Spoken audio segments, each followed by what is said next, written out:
Tere hommikust kõigile! Rahvusringhääling alustab siit Toompealt pikka ja väärikat pidupäeva sündmuste rida. Ilm on siin mõnus, külm on asjakohaselt nii paari kraadi jagu ja tuult on ka piisavalt, nii et sinimustvalge saaks lehvida. Me heiskame selle lipu Pika Hermanni torni, öeldes kogu maailmale tere. Eesti ütleb nõnda tere ja me meenutame kunagist väärikat iseseisvusdeklaratsiooni, kus on sõnad kõigile Eestimaa rahvastele ja seekord on ülekanne pisut teistmoodi, sest seda saab telepildis vaadata ka ETV+ kanalil ja vene keeles. Tere ka ETV+ poolt. Iseseisvuspäev on tähtis kõigile Eestimaal ja täna on aeg tunda uhkust Eesti üle ja pidutseda, aga samas ka igas kodus arutleda oma riigi üle. Ja ei tohi unustada, et üheskoos me oleme Eesti. Palju õnne ja ilusat iseseisvuspäeva, kallis Eesti!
Siia Toompea lossi hoovi on kogunenud Eesti Meestelaulu Seltsi meeskoorid, Eesti Lipu Seltsi liikmed, politsei- ja piirivalveorkester. Riigikogu esimees Eiki Nestor. Tere hommikust ja tore, et meid on siin täna jälle nii palju. Heiskamaks üheskoos sinimustvalget lippu Eesti Vabariigi sünnipäeval. Ja eks täna olegi ka kõigi nende sünnipäev, kellele see riik on midagi rohkemat kui lihtsalt üks koht maakaardil. See maa ja see lipp on meie südameis, nii et täna on ka sinu ja minu ja meie kõigi sünnipäev. 1918. aasta 23. veebruaril Pärnu Endla teatri rõdult maailma rahvastele teada antud iseseisvusmanifestis lubasid selle loojad ehitada Eesti riiki ja viia meid kultuurrahvaste sekka. Nad lugesid seda oma kohustuseks järeltulevate põlvede ees, ehk siis meie ees. Meie riigi sünnitunnistus ise ei jäta mingit kahtlust, kuhu nende algatajate meelest Eesti kuuluma peaks. See manifest on mõistev ja demokraatlik, lähtub lihtsast teadmisest, et lugupidav suhtumine iseendasse algab tegelikult teistest inimestest arusaamisest. Eelkõige mõista, mitte hukka mõista.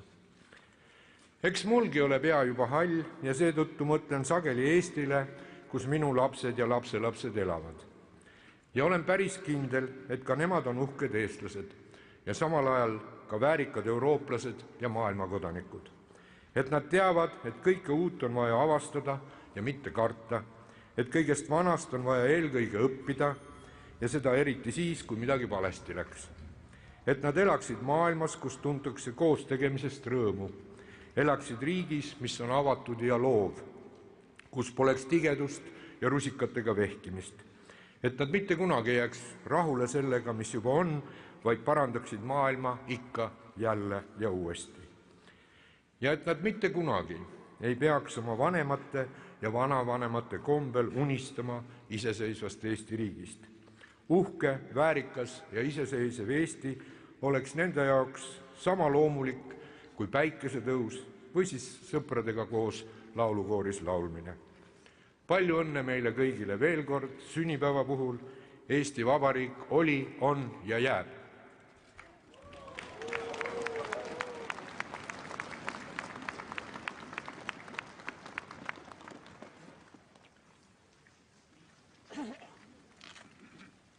Kõneles Riigikogu esimees Eiki Nestor ja nüüd Eesti lipp.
Martin Lipp kirjutas sõnad sellele laulule 1897. kõneleb aastal.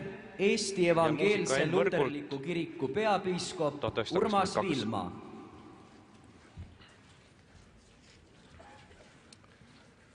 Armsad sõbrad, me tähistame oma riigi sünnipäeva juba teatud vilumusega. Välja on kujunenud traditsioonid ja tavad, on tekkinud enesekindlus ja teatud enesestmõistetavus. Tekib tunne, see on nõnda olnud ja jääbki olema. Jah, meie riik püsib. Meie hümni 3. salmi palvesõnade Su üle Jumal valvakum, armas Isamaa kasutamine iseseisvusmanifestis kinnitab, et Eesti iseseisvuse väljakuulutajad usaldasid meie maa ja rahva ning Eesti riigi loomise ja kestvuse Jumala hoole alla. Jumala õnnistust tahan paluda meie riigile ja teile kõigile ka täna piibli õnnistussõnadega. Issand, õnnistagu sind ja hoiku sind. Issand, lasku oma pale paista sinu peale ja olgu sulle armuline. Issand, tõstku oma pale sinu üle ja andku sulle oma rahu. Jumala Isa, Poja ja Püha Vaimu nimel. Aamen.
Sel korral kõlab siin Toompea lossi hoovis ajaloolise iseseisvusmanifesti tekst. Seda pole varem olnud. Eesti maapäeva vanemate nõukogu 24. veebruaril 1918. aastal. Manifest kõigile Eestimaa rahvastele. Eesti rahvas ei ole aastasadade jooksul kaotanud tungi iseseisvuse järele. Põlvest põlve on temas kestnud salajane lootus, et hoolimata pimedast orjaööst ja võõraste rahvaste vägivallavalitsusest veel kord Eestis aeg tuleb, mil kõik pirrud kahel otsal lausa löövad lõkendama ja et kord Kalev koju jõuab oma lastel õnne tooma. Nüüd on see aeg käes. Ennekuulmata rahvaste heitlus on Vene tsaaririigi pehastanud alustoed põhjani purustanud. Üle Sarmaatia lagendiku laiutab end hävitav korralagedus, ähvardades oma alla matta kõiki rahvaid, kes endise Vene riigi piirides asuvad. Lääne poolt lähenevad Saksamaa võidukad väed, et Venemaa pärandusest omale osa nõuda ja kõigepealt just Balti mere rannamaid oma alla võtta. Sel saatuslikul tunnil on Eesti maapäev kui maa ja rahva seaduslik esitaja ühemeelsele otsusele jõudes rahvavalitsuse alusel seisvate Eesti poliitiliste parteidega ja organisatsioonidega, toetades rahvaste enesemääramise õiguse peale, tarvilikuks tunnistanud Eesti maa ja rahva saatuse määramiseks järgmisi otsustavaid samme astuda. Eesti maa, tema ajaloolistes ja etnograafilistes piirides kuulutatakse tänasest peale iseseisvaks demokraatliseks vabariigiks.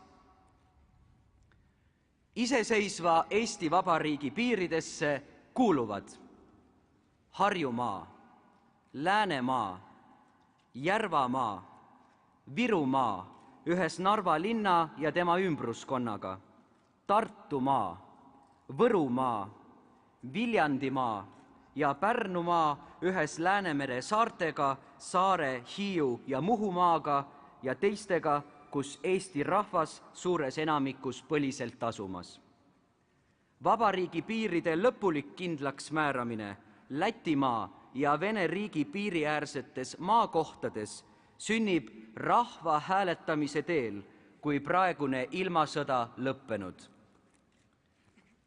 Eeltähendatud maakohtades on ainsamaks, kõrgemaks ja korraldavaks võimuks Eesti maapäeva poolt loodud rahvavõim Eestimaa päästmise komitee näol.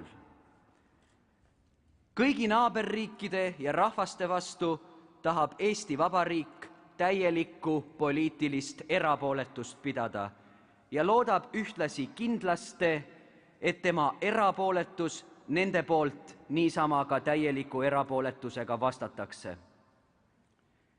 Eesti sõjavägi vähendatakse selle määrani, mis sisemise korra alalhoidmiseks tarvilik. Eesti sõjamehed, kes Vene vägedes teenivad, kutsutakse koju ja demobiliseeritakse. Kuni Eesti asutav kogu, kes üleüldise, otsekohese, salajase ja proportsionaalse hääletamise põhjal kokku astub, maa valitsemise korra lõpulikult kindlaks määrab, jääb kõik valitsemise ja seaduse andmise võim Eesti maapäeva ja selle poolt loodud Eesti ajutise valitsuse kätte, kes oma tegevuses järgmiste juhtmõtete järele peab käima.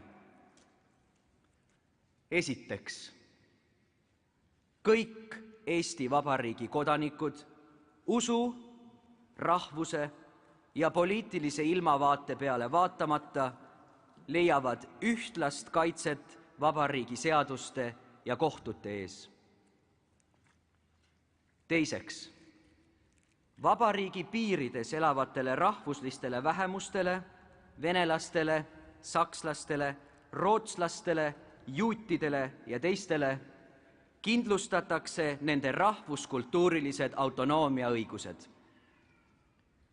Kolmandaks, kõik kodanikuvabadused, sõna, trüki, usu, koosolekute, ühisuste, liitude ja streikide vabadused, niisama isiku ja kodukolde puutumatus peavad kogu Eesti riigi piirides vääramata maksma seaduste alusel, mida valitsus viibimata peab välja töötama.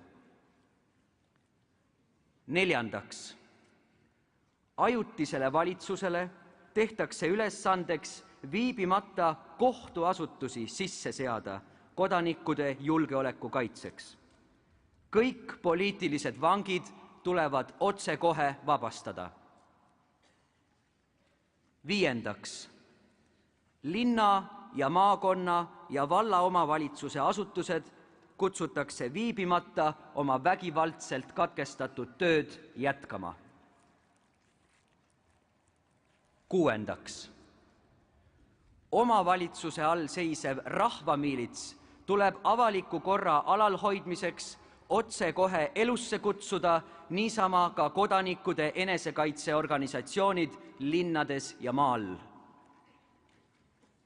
Seitsmendaks, ajutisele valitsusele tehtakse ülesandeks viibimata seaduse eelnõu välja töötada maaküsimuse, tööliste küsimuse, toitlusasjanduse ja rahaasjanduse küsimuste lahendamiseks laialistel demokraatilistel alustel.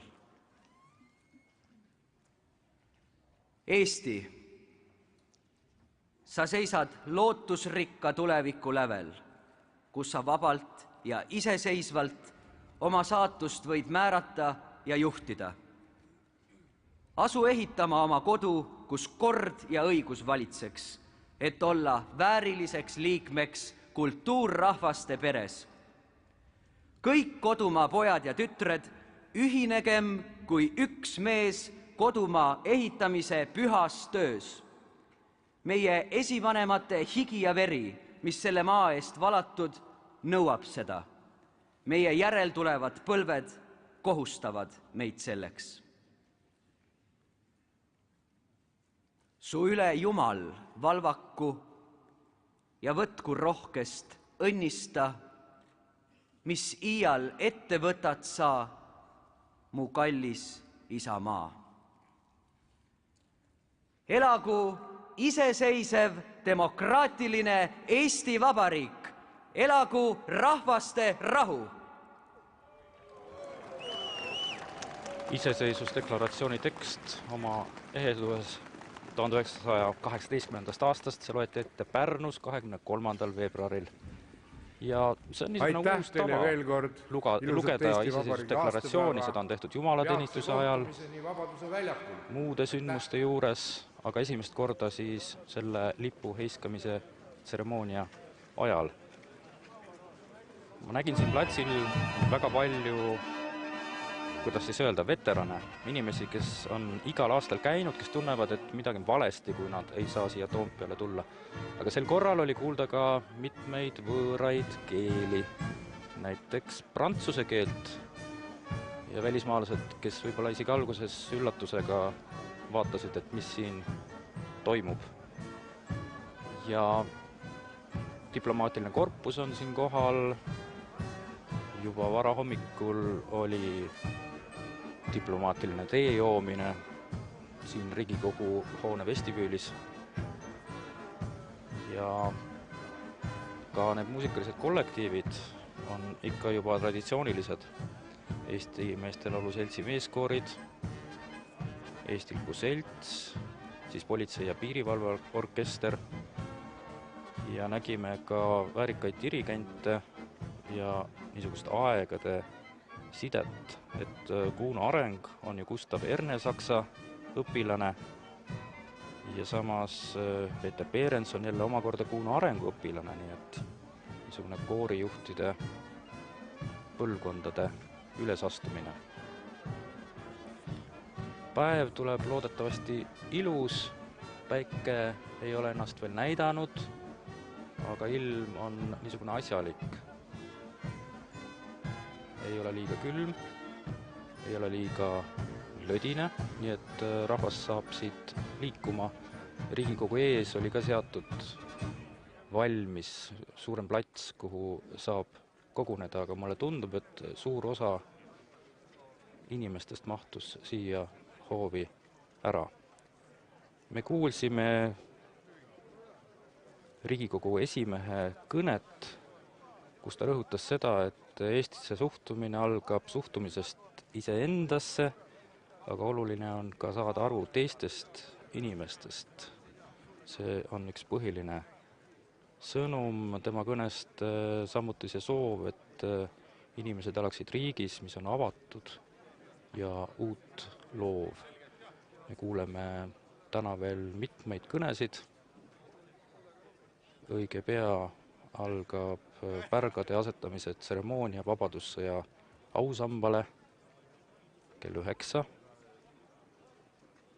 Siis on ees ka jumalateenistus Toomkirikus kell 10 ja pidulik paraad keskpäeval Vabaduse platsil kell 12.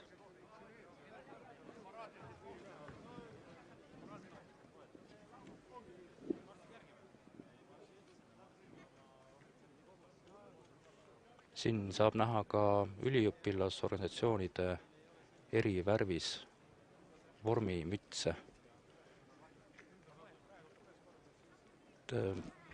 Nii on juba kujunenud, et saab näha lippe ja värve ja taaskord on tegu siis sellise rahvaga, kes siia igal aastal tuleb. Meenutagem, et pärast pikka vaikust kerkis Pika Hermanni torni sinimustvalge 1989. aastal, veel enne kui Eesti taastas iseseisvuse. Sellega siis ütleme täna siit Toompealt, et loodetavasti tuleb tore, mõnus, parajalt talvine pidupäev. Olge meiega Rahvusringhäälingu kanalitel. Mõnusat vabariigi aastapäeva!